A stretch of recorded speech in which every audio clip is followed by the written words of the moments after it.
sur le plan politique les gens également vont te répondre par Matar. Et je pense que lu si mën a am mooy comme nu ko ayo boo waxee prendre ses responsabilités oui et puis démb tamit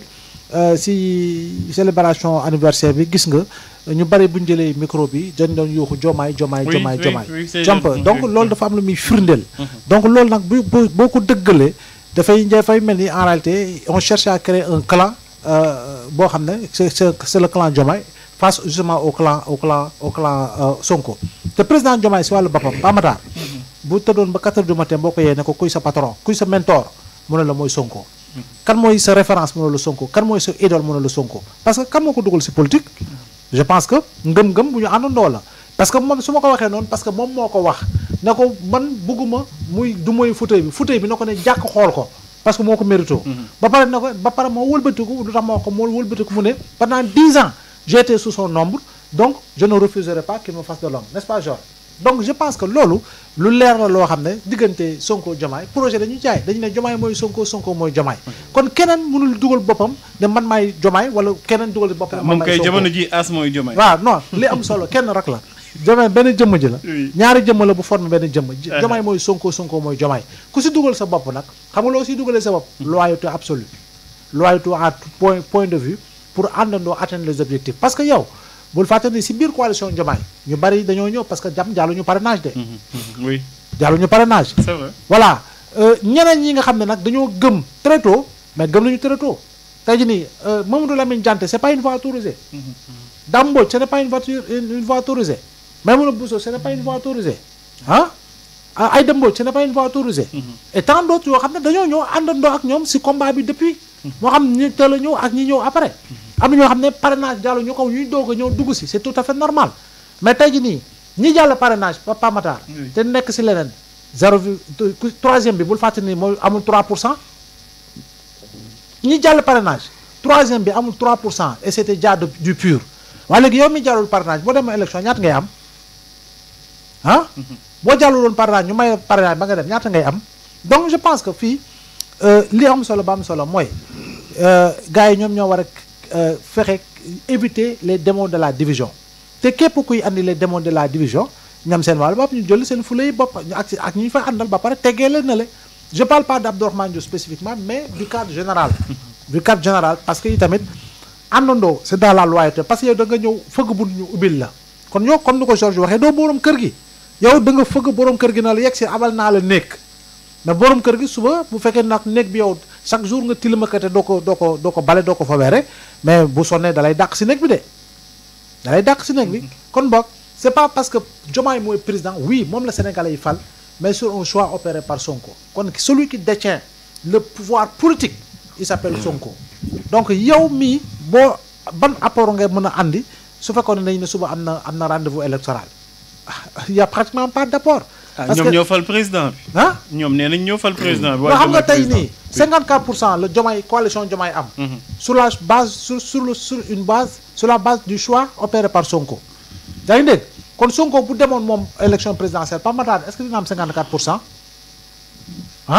bu fekkee ni ki mu tànn moo am 54% moom bu demoon moom boppam kon on suppose que mën na am ba 60% wala lu ko ëpp mais moom bu mu demelee boppam jiite législative nekk tête de liste nationale il a eu plus que 54% boo ko defee le pourcentage par rapport aux 165 députés et que Pastef se retrouve avec 130 députés donc loolu yëpp naan pour man war nga ko mesurer pour xam ni da ngeen ànd da ngeen falu Sénégal yi fal kenn ngeen falandoo leen ngeen àndandoo pour atteindre des objectifs et les objectifs mooy lan mooy transformer le visage du Sénégal mooy fexe ndaw yi am liggéey mooy fexe ñoŋal hôpitaux yi mooy fexe agriculture bi dox mooy fexe Sénégal yi lekk ak naan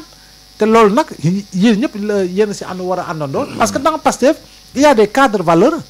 ñoo xam ne am nañu xam-xam am nañu xarañte am nañu diplôme am nañu expérience am nañu expertise te pourtant ils n'ont pas été nommés et ce n'est pas parce que tu es allié que forcément tu dois être nommé parce qu'il y a des alliés qui ne sont pas encore nommés également donc loolu yëpp da nga siy tenir compte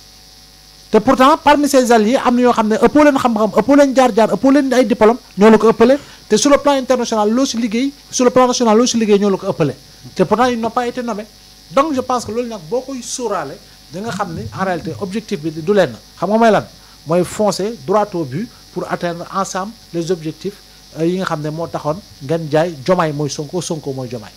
journaliste est-ce que du moom moo mel noonu moom As Abdourahmane Diouf parce que aussi ba muy nekk directeur u SDE bu ma juumul ba mu niwee l'eau que nous buvons est de qualité douteuse si nañ ko fa tëbalee est-ce que du moom moo xaw a doon rebelle rek bu amee lu mu xalaat da koy exprimer lu munti doon conséquence rek moom xalaatam da koy wax. waaw c'est vrai qu'Abdourahmane nag il a xaw ma c'est un défaut wala c'est une qualité mais c'est que fu mu mës a nekk rek il aime montrer ses je sais pas ses qualités intellectuelles ou être comme ça par ses prises de position non seulement par ses prises de position mais même au sein de Rewmi c'était ça hein même bu muy nekk ak Idrissa Seck au sein de Rewmi c'était ça d'ailleurs amoon na jamono joo xam ne moo que l'autre là comment il s'appelle Déthié Fall actuellement c'était pas tellement ça. Parce que c'était deux fortes têtes yi nga xam ne ku nekk da nga jàppoon ne maay topp si Idrissa Seck donc je crois que même amoon na à un moment donné ça m'a créé des frustrations des frictions diggante moom ak Déthié Fall. Bon mais en tout état de cause il va bien falloir que ñi nekk au sein de la coalition Diomaye président que ñu bañ a nekk ñoo xam ne faut que je le répète ñu bañ nekk ñoo xam ne dañuy féewale parce que la coalition et puis même man cette coalition Diomaye président man su ma nekkoon Ousmane Sonko dama koy tas. mais man mi interviewé na Aïda Mbodj au lendemain de l'élection du président Bassirou Diomaye moom lu mu ma xamaloon mooy Diomaye daf leen joxoon instruction pour ñu tas. Bi les coalitions. Oui, parce que la coalition c'était une coalition présidentielle, c'était pour une élection, une coalition électorale. Donc il n'était pas dit que donc aussitôt après que coalition bi noonu la war a tudd jusqu'en fin 2029. Coalition bi daa amoon daa am taxoon mu jóg mooy élection présidentielle 2024. Donc bu élection bi passé bu ñu ko tasul rek ku nekk da ngay daal di gis que ne mais am naa si suma part de responsabilité am naa si suma wàll j'ai droit à dire ce que je pense ak ni ma ko neexee ak fu mu ma neexee ma wax li ma neex parce que je suis membre de cette coalition là te loolu effectivement moo indi ces différents sons de cloche yi ngay dégg un peu partout et qui commence à énerver les gens de PASTEF également parce que dafa am ñoo xam ne c'est des alliés de la 25e heure comme ni ma koy waxee ñoo xam ne wóor na ma ne bu fekk lépp doxoon tey du ñu nekk avec Diomaye ñoo fa nekk te ñooñu dañu ñëw def ni ñoom ñoo ko créé ñoo créé coalition bi ñoo fal Diomaye en fait comme ils le disent et la preuve que cette coalition là Ousmane Sonko n'y croit même plus c'est que bu muy dem aux élections législatives yi passé defe ne woon il part pas avec sa coalition Diomaye président defe noonu Pastef mooy dem ku bëgg ku mu neex nga ñëw bokk ci Pastef mais duñ ko tuddee duñ ko wutal beneen tur duñu ne coalition Diomaye président mooy dem aux législatives dañu ne Pastef mooy dem aux élections législatives ku bëgg a bokk nga ñëw bokk ku bëgg a campagne ak ñun nga ñëw campagne ak ñoom je crois que c'est ce qu'ils ont fait mais la coalition Diomaye président dañ ko tegoon ne le et je crois que ñu tegee ko ne le daal moo mën a indi une certaine discipline au sein de la coalition en tout cas nañ ko wutal beneen tour peut-être comme ni la coalition qui avait élu Macky Sall Benno Bokk Yaakaar Macky 2012 xam nga Macky 2012 moo fi nekkoon gars yi dañu ñëwoon nekk non dañuy teg suñu Macky 2012 fële Macky 2012 était resté une entité au sein de Benno Bokk Yaakaar mais sinon ñi nekkoon ñu créé woon Macky 2012 c'était les Macky et ses amis ñi nga xam ne c'était des alliés comme ni nga gisee coalition Diomaye président mais au deuxième tour ils ont changé le nom nekk noonu nañ ko tuddee Benno Bokk Yaakaar Benno parce que tout simplement il y avait le Benno de Tanor et de Moustapha Niasse ñu ne nañu conserver Benno boobu Bokk Yaakaar yi mu nekk yaakaaru Macky Sall bi effectivement donc je crois que à l'avenir également dans cette coalition de Diomaye président là ça pourrait changer ça pourrait évoluer beaucoup nekk en tout cas xam fi nga mën a yem par rapport ak li nga xam ne Pastef moo koy revendiquer Pastef encore une fois c'est un parti très à part bokkul ak yeneen parti yi Pastef daayira la. mais Georges li ngay dégg ñoom ñuy faral ci boobu les coalitions di wax mooy que Pastef falul le président Diomaye Pastef déjà existé wul woon sax jamono jooju la dañu dissoudre woon parti et tout cela. ah non c'est pas mais Pastef existait bel et bien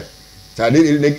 Pastef il n'existait plus sur les papiers du ministère de l'Intérieur. est-ce que ça avant élection yi delloowaatuñu ko yaakaar naa delloo nañu ko. oui non ils avaient repris le récépissé. surtout après Macky Sall commencé di kii ne leen delloo le récépissé avant ñu dem élection. Bon, de toute façon, un parti, peu importe le nom, mais tout le monde savait que même si le PASTEF n'existait plus sur les fichiers du ministère de l'Intérieur, mais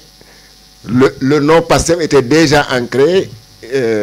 dans la tête des militants de PASTEF. Donc, c'était juste qu'on disait plus PASTEF, mais entre ñoom il se disait PASTEF, il continuait à fonctionner comme le parti était là. Tout le monde changé, mais le peuple fait autre. Non, la forme était là. Alors, tey jii président bi particularité bi mooy dafa ni amul ambition politique te sax dafa démissionné ci parti bi nga xamante ni mooy parti bi mu bokk Ayoba Faye ban cohérence la am ñiy garder coalition boo xamante ni wala sax di def bloc autour de quelqu'un koo xamante ni bul wax démissionné. dafa démissionné que. Non, de ses responsabilités. Oui. Il est toujours militant. Il est toujours simple militant de militant. PASTEF. Il est simple militant de PASTEF. Oui, simple militant de Il a PASTEF. démissionné de son poste de secrétaire général du. Oui, donc mën nañ jàpp ni que aussi dafay amul ambition politique ci PASTEF boobule. Oui, xam nga loolu promesse électorale la woon d'abord que ne ñoom bu ñu ñëwee au pouvoir ki nga xamante ni mooy nekk président de la République dafay démissionner ci instance su parti bi. Donc loolu promesse boobu je pense que moom la accomplir. ba démissionné ci poste secrétaire général bi nga xamante ni moom moo nekkoon Pastef pour mën a consacrer wu exclusivement à ses charges de président de la République. Maintenant yaa ngi koy wax léegi dans la forme du Pastef moo indi Bassirou Diomaye Faye au pouvoir boo laajoon Sénégalais yi ban parti la moo kii parrainé woon président Bassirou Diomaye Faye je suis sûr que ñu bëri sax xamatuñ ko man fàttaliku ma sax turu parti bi donc dans la forme mën na nekkee noonu mais ñëpp xam nañ ni dans le fond c'est Pastef qui a porté Bassirou Diomaye Faye au pouvoir parce que Ousmane Sonko moo ko joxoñ après nit ñi dem votel ko maintenant Diomaye président alliance électorale la woon comme ni ko Georges fàttalee léegi élection ba jeex na la preuve ba ñu jubloo beneen élection Pastef ba mu ñëwee dafa ni du dem ak Diomaye président demul sax ak coalition dafa ni Pastef lay demee élection législative yi nga xamante ni ci la ñu jëm donc pour man foofu rek waroon nañu xalaat ni quand même la coalition Diomaye président n'avait plus sa raison d'exister ci lañ ko waroon na pour man tas après ñu xool fekkee dañuy xool beneen bloc beneen coalition bu ñuy mettre en place ñu mettre ko en place autour de l'appareil Pastef pas autour du président mais autour de l'appareil Pastef ci boppam parce que ñoom ñooy diriger c'est le président et le premier ministre ñoom ñaar peut-être ñoom ñooy les plus fortes têtes de la République te kenn ci ñoom moom moo jiite li nga xamante ni tey jii mooy parti bi gën a représentatif ci Sénégal au niveau de la population donc pour man coalition Diomaye président amatul sa raison d'être parce que même suñuy dem ci élection locale yi en 2007 j'imagine que Pastef n'ira pas à ces élections-là ci turu coalition Diomaye président bi nga xamante ne tey jii moom mi ngi am ba léegi donc ce qui serait le plus cohérent mooy coalition bi ñu mettre ci un terme après ñu créer beneen coalition boo xamante ni ce sera autour nu mu tuddati du parti au pouvoir muy Pastef allié bu bëgg nag conformer wu ci règles yi nga xamante ni moom la Pastef édicté nga ñëw comme bu la arrangé nga def ko comme pendant les législatives bu Ousmane Sonko waxoon ba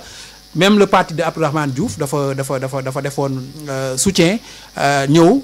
dugg ci biir Pastef pour dem aux élections législatives léegi nag li nga xamante ni mooy constitution liste yi Ousmane Sonko rek moom moo amoon cëggal guyam xool ku muy investir fan ak fan donc loolu je pense que moom mooy répété waat aux élections locales et c'est la raison pour laquelle je pense que